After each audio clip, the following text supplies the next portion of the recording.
Hello everyone and welcome back to another AFK journey video. In this video we're going to be going through the updated Prydwen PVP and Dream Realm tier list.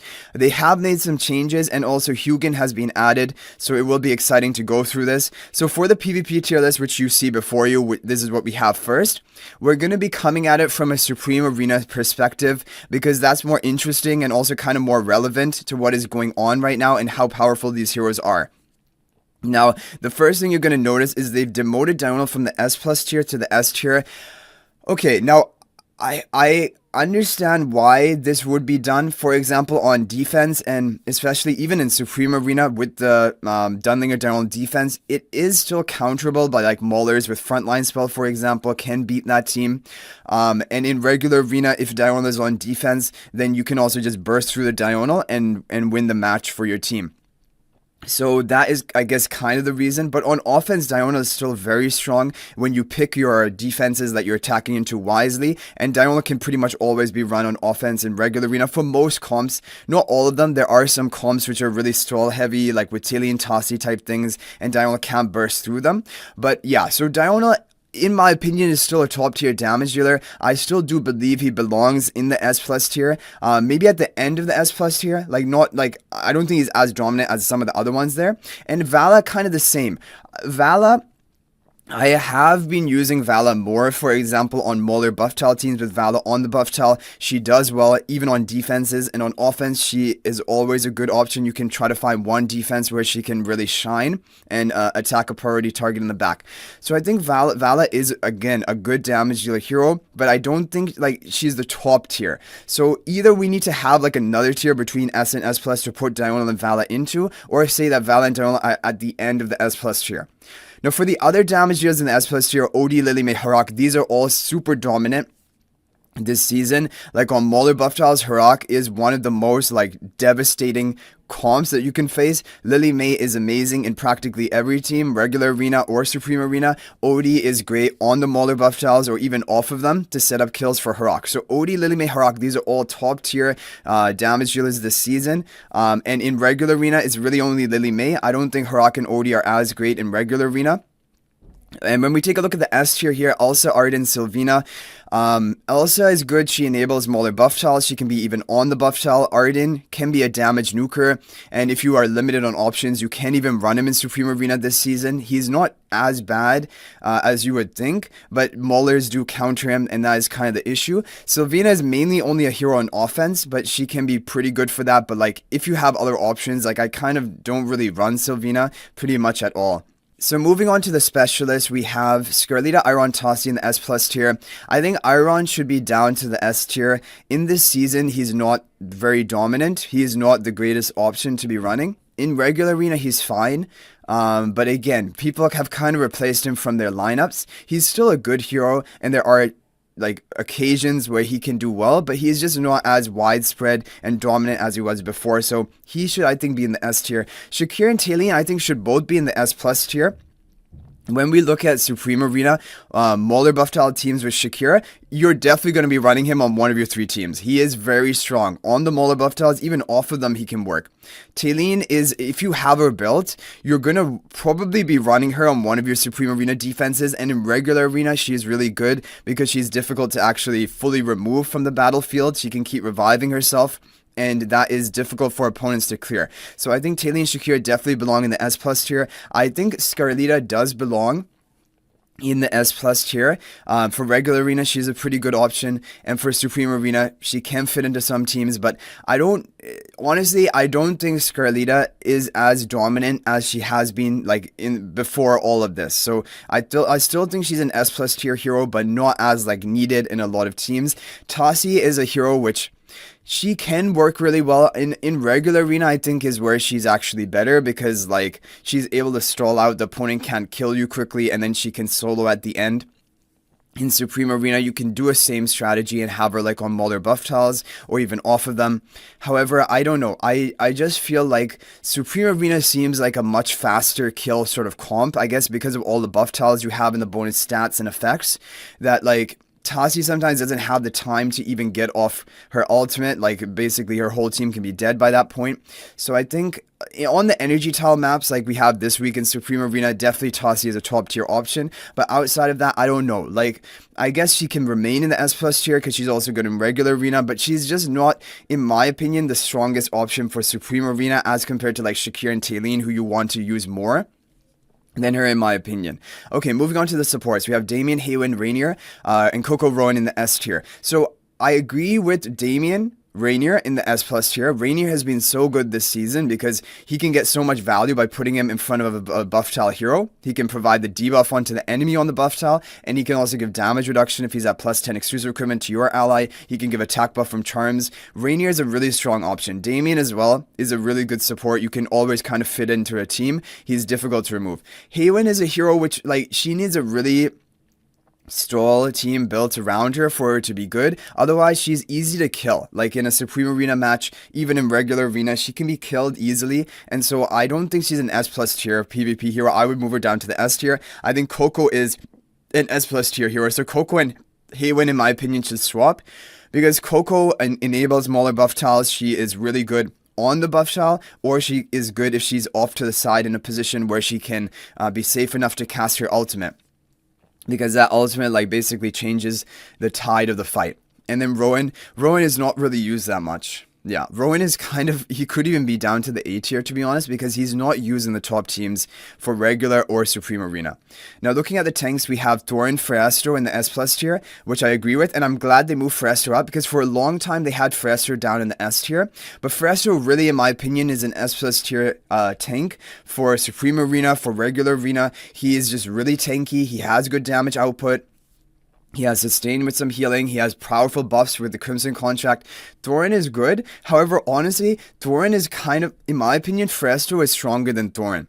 Because Thorin in regular arena is kind of being phased out when you have Freestro. You don't need to run Freestro and Thorin on the same team. And then for Supreme Arena, you usually will always be running Freestro on one of your teams, but not necessarily Thorin. But Thorin is still a good hero, definitely.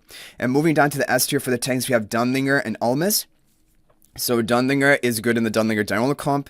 Apart from that, even Dunlinger Taylene comp, he does well in. And there are maybe some other teams you can run with him. The thing is, he is a good tech hero. However, my issue with Dunlinger is that even if you're running Dunlinger and you have one ally able to cast ultimate, if the opponent brings Lily May, they're basically still going to counter the ultimate cast of that one ally, and then basically everyone's just going to be denied their ultimates, but then after that period wears off, then everyone will be casting their ultimates. So Dunlinger is a tech tank PvP hero, but I don't feel like he's so game changing. I don't know, because if Lily May couldn't interrupt your hero through the Dunlinger spellbind, then things would be different. But because Lily May can interrupt, it still feels like you just counter the Dunlinger comp. Okay, anyway, we have Almas. Almas is a tank. Like, if you have any knockbacks, knockdowns, knockups, Almas does really well with them. He can be run in Mauler teams. He can be run in the Iron Nuke team. However, that is definitely weaker this season because of all of the Maulers and the unaffected, basically, states.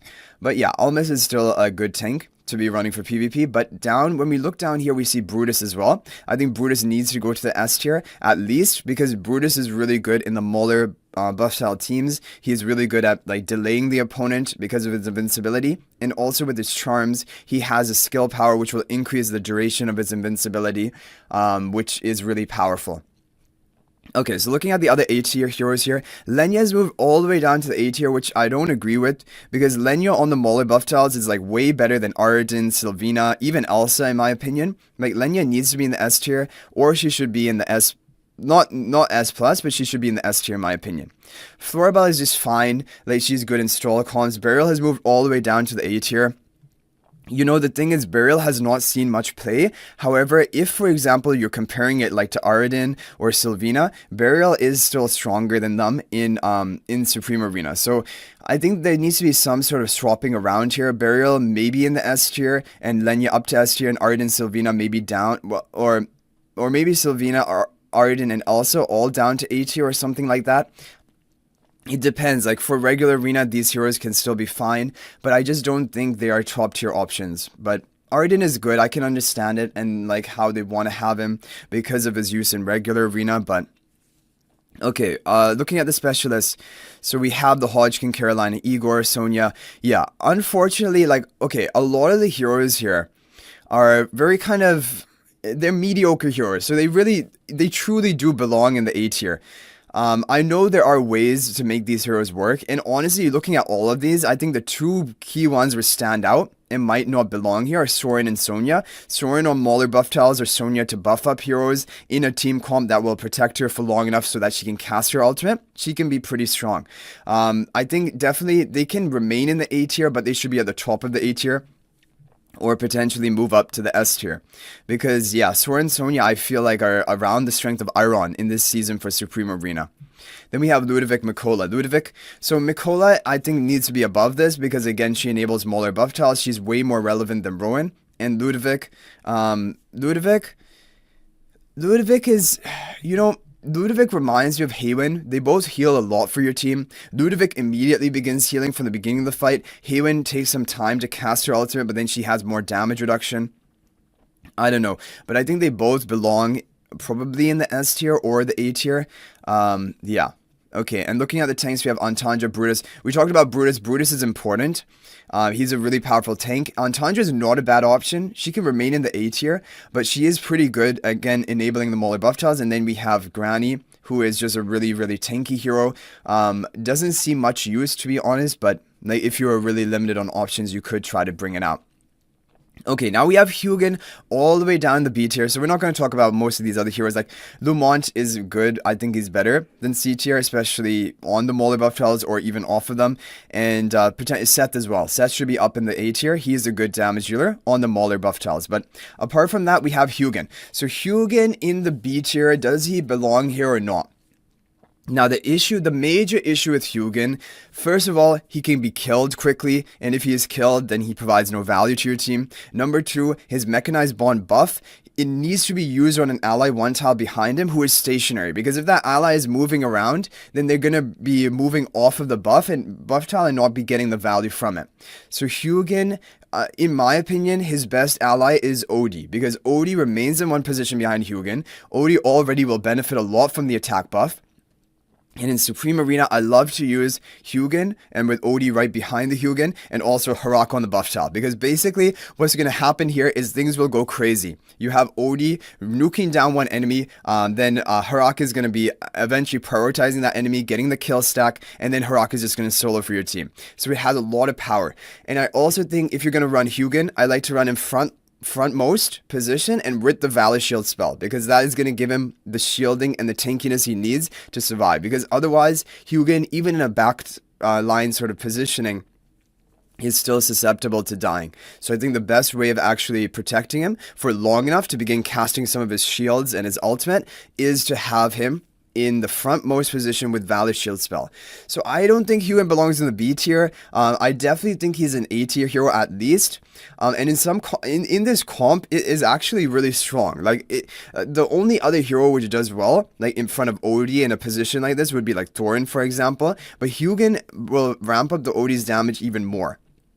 So I think Hugin is a very interesting hero, and who knows, there could be future heroes which are released, which are stationary, hard-hitting damage dealers, and Hugin will be buffing them up as well. I think Hugin is a good hero. I think he belongs in the A tier, maybe even in, I don't know about the S tier. I think an A tier hero for PvP with that specific use of basically buffing up the Odie, and that can even be run on defense, right? Okay, so there we have it for the PvP. Now we're going to take a look at the Dream Realm. So for the Dream Realm, we have Lily May Harak as damage dealers, S+ tier, Odie and Lenya down the line because they're kind of pre-endless damage dealers for the bosses. In the specialist, we have Sonya, Shakir, Kruger, Taylene. Okay, Shakir needs to be S+ tier. He is used so much and is really impactful in a lot of the boss fights for Dream Realm. Taylene is not. Taylene is basically being completely replaced, from endless at least. Kruger is only pre-endless, and Sonya is good, is probably going to be good in both. So I think Sonya and Shakir are a tier above the other two. Cougar and Talene. I would push Shakira and Sonya up to the S plus tier, to be honest. And in the supports, we have Mikola Smokey in the S plus tier, Rainier and Coco in the S tier. That does make sense. Rainier is not really needed. Pre-Endless, he's probably going to be good and maybe the best option. Coco also pre-Endless for the damage reduction. In Endless, you don't need that for the survival. Feresto is S plus tier because for Endless bosses, he is king. He deals the HP per second damage. In every single Endless boss team, they are running Feresto. In every single one of them, the top team. And Thorin is good for pre-Endless because of his debuff, which is kind of like the Rainier debuff, and he can also tank for your team pretty well. Moving down, the other key hero that needs to be above is Ludovic. Ludovic is... okay, maybe you don't have to put him in the S plus tier, but he's definitely top of the S tier as a damage dealer for Dream Realm. In Endless bosses, he's using 3 of the top 8 different teams right now, and if you were missing out on some of the other heroes, you could even use him in more than that. His damage output is really high. However, of course, for pre-Endless bosses, he's not useful because he has HP per second damage. And also, a real key reason he's so powerful this season is because of the 5 skill power he gets from Charms. But I'm going to assume that in the future, we're going to have a similar amount of skill power boosting from Charms, and then he's still going to be great. So Ludovic really this season is pretty much S plus tier, but definitely for future seasons as well, I think top of the S tier because of his HP per second damage and the fact that skill power is going to boost that HP per second damage. So Ludovic is great. Ludovic should be up there in my opinion. Apart from that, like, I mean, the other heroes here, Marilee, Corrin, these are heroes you can run if you're limited on other options, and they can be good for Endless bosses because of their true damage or even pre-Endless. So I would move Marilee and Corrin probably up to the S tier as well. Tamisia is mainly only used in Necrodraken, and even now for the top teams, you do not use her there. However, she is a good option for earlier game players who don't have all the teams built out, and Vala can be a decent option as well. And as for Hugin, he is in the B tier for Dream Realm. Now, the issue with Hugin is that you need, again, to have a stationary damage dealer to get the full value of his buffs that he will provide. Now, if there is ever a team that uses OD in Dream Realm, then Hugin could be a good ally for him if OD is the hardest hitting damage dealer. But when you take a look at all of your other hard hitting damage dealers, Harak, Lily May, Talene, those are the major ones for actually like the raw damage. Even Corrin, Marilee, Vala, every hero just loves to jump around the field or like run up to the boss, which is weird. You would think there would be some heroes who would just sit in the back and attack, but that is basically only OD. And then the other problem is if you're going to run Hugin in front of OD, then you can't do like OD position swap Rainier strategies because a lot of teams also want to have like Shakira buffing up your OD in the front line. And the way you do that is you have Rainier position swap OD into the front, Shakir buffing him up. But that is not going to work with Hugin because then the mechanized bond is going to be wasted. And basically, Hugin needs, like the only way Hugin could be a viable option for Dream Realm is you need to have a hero who's stationary behind him, getting that value of the mechanized bond attack buff. You need his charms, which were really good for this season, giving the attack percent to the ally behind him. And then you also need him to cast his ultimate to give some more bonus attack. But if all 3 of these things are not actually going to be provided, they're just better buffers out there. Like the thing is, Mikola and Smokey, they buff up your entire team by up to 25% attack with skill power. Hugin will only buff up your ally 1 tile behind you with 30% of Hugin's attack power if he's on Mystic Charms. And so, yeah, I mean, maybe there's a way of making use of it if Odie is like your sole damage dealer and ramping him up further with the Hugin, but that is really the only idea I have that could actually take advantage of it. However, the thing you have to keep in mind is in the future, if for example there ever becomes a crazy Dream Realm damage dealer for who's a stationary damage dealer long range, then Hugin is going to be even better, right? So like it will depend also on which heroes are released in the future. But anyway guys, that is pretty much going to be it for the tier list review. The other heroes down below here are not really important to mention because they're not great in Dream Realm. So I hope you guys enjoyed the video. Thank you for watching. Let me know your thoughts about this tier list and also the positioning of everyone in the comment section down below. And I hope this also helps you get some priority of what to be focusing on next on your account. But thanks for watching guys. I'll hopefully see you in the next video. And until then, everyone, peace out for now and thank you for watching.